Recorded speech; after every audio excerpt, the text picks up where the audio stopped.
Hello students, welcome back to Hindi mirror channel. सभी students का Hindi mirror पर फिर से स्वागत है। अभी जो कंटेंट लेकर आए हैं, यूओयू के एग्ज़ाम शुरू होने वाले हैं 19 से, और सभी स्टूडेंट्स की मुझे लगता है बहुत अच्छी से प्रिपरेशन हो चुकी होगी। काफ़ी स्टूडेंट्स की जो क्वेरीज आई हमने उनको कंप्लीट भी किया है, और भी आप अपनी क्वेरीज सेंड कर सकते हैं। जैसे जैसे हमसे पॉसिबल होगा हम आपकी हेल्प करते रहेंगे। तो जितने भी उत्तराखंड ओपन यूनिवर्सिटी के स्टूडेंट्स हैं, चाहे वो फर्स्ट सेम के हैं चाहे वो सेकंड सेम के हैं, अगर हमसे कनेक्ट अभी तक नहीं हो पाए हैं तो सब्सक्राइब ज़रूर कर लीजिए, बेल आइकन हिट कर दीजिए, क्योंकि यूओयू से संबंधित एक ही प्लेटफॉर्म पर आपको स्टडी से रिलेटेड सभी जानकारी मिलती रहती है। और जितने भी नोटिफिकेशन आते हैं, सूचनाएं यूओयू की तरफ से जारी होती हैं, आप तक टाइम से पहुंच जाती हैं।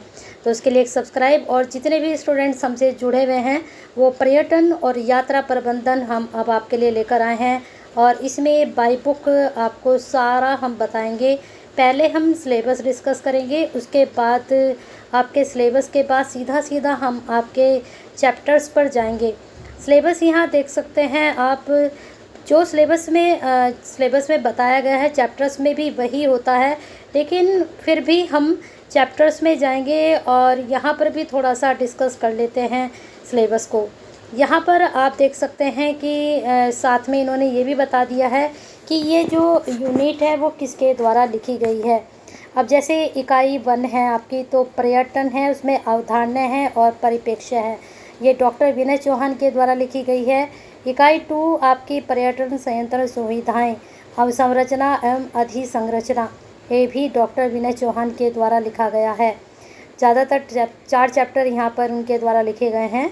तीसरी आपकी यूनिट है पर्यटन के मूल घटक, पर्यटन के सिद्धांत और व्यवहार।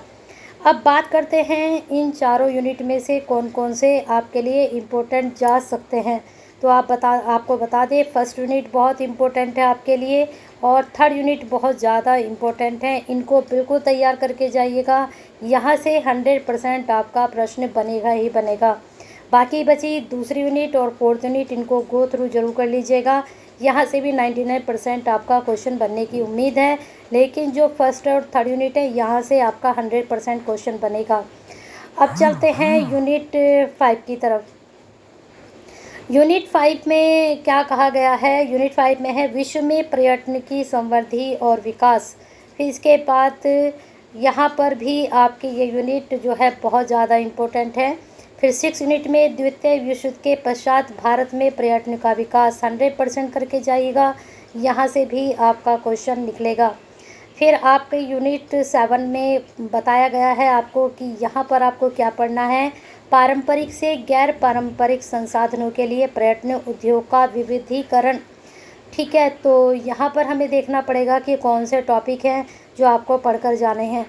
नेक्स्ट 8 यूनिट में बताया गया है वैकल्पिक पर्यटन में क्या क्या होता है, इसके बारे में अंदर डिटेल में हमें पढ़ना पड़ेगा चैप्टर में जाकर। फिर 9 यूनिट है पर्यटन उद्योग की प्रकृति एवं विशेषताएं, 100% करके जाइएगा, यहाँ से भी आपका क्वेश्चन ज़रूर निकलेगा। नेक्स्ट क्वेश्चन आपका बन सकता है यूनिट 10 में से भी, पर्यटन उद्योग गतिशील एवं स्थिर प्रकृति। फिर इसके बाद है आपका पर्यटन प्रणाली बुनियादी टाइपोलॉजी एवं उनके उपयोग, ये भी यूनिट बहुत इंपॉर्टेंट है, इसको भी ज़रूर करके जाइएगा। यूनिट 11 हो चुकी हैं, अब आते हैं यूनिट 12 पर। यूनिट 12 में उद्योग की संरचना और गंतव्य उपयोग, इसके बारे में पढ़ लीजिएगा, गो थ्रू तो करके जाइएगा इसको। फिर इसके बाद है आपका यूनिट 3 पर्यटन के विकास को प्रोत्साहित करने वाले निर्धारक और प्रेरक और कारक, 100% करके जाइएगा, यहाँ से भी क्वेश्चन आपका जरूर बनेगा। यूनिट 14 में यहाँ पर बताया गया आपको पर्यटन मांग एवं आपूर्ति मापन के तरीके, इसको भी गो थ्रू जरूर कर लीजिएगा, यहाँ से भी 99% आपका क्वेश्चन बन सकता है। तो ये तो था आपका सिलेबस। अब चलते हैं सीधे सीधे हम चैप्टर पर। अगर कुछ चैप्टर वीडियो बहुत लेंथी हो जाती है, इस वजह से हमने पहले डिस्कस किया है आपका सिलेबस, क्योंकि सिलेबस डिस्कस करने पर भी आपको काफ़ी हेल्प मिल जाती है। अब चलते हैं चैप्टर्स पर कि चैप्टर्स में किस प्रकार से आपके क्वेश्चंस पूछे जा सकते हैं। चलिए देख लेते हैं यहाँ पर हम यूनिट 1 में जो मैंने बताया है कि ये बहुत ही ज़्यादा इम्पोर्टेंट है। अब इसके विभिन्न उपागम, संस्थागत, उत्पादक, ऐतिहासिक, आर्थिक, भूगोलिक सब पढ़कर जाइएगा। सारे हेडिंग में चाहे थोड़ा थोड़ा पढ़कर जाइए, सारे उपागम पढ़कर जाइएगा, ठीक है। और यहाँ पर इसका महत्व ज़रूर पढ़ लीजिएगा। पर्यटन क्या है, पर्यटन की परिभाषा, इनको ज़रूर पढ़ लीजिएगा, ठीक है। चलते हैं आगे। हाँ, एक ये प्रश्न बन सकता है, यात्रा और पर्यटन के बीच अंतर क्या होता है। नेक्स्ट क्वेश्चन दूसरी यूनिट में से देख लेते हैं क्या पूछा जा सकता है। अब दूसरी यूनिट की बात करते हैं। यहाँ पर पर्यटन संयंत्र, सुविधाएं, अवसंरचना एवं अधिसंरचना।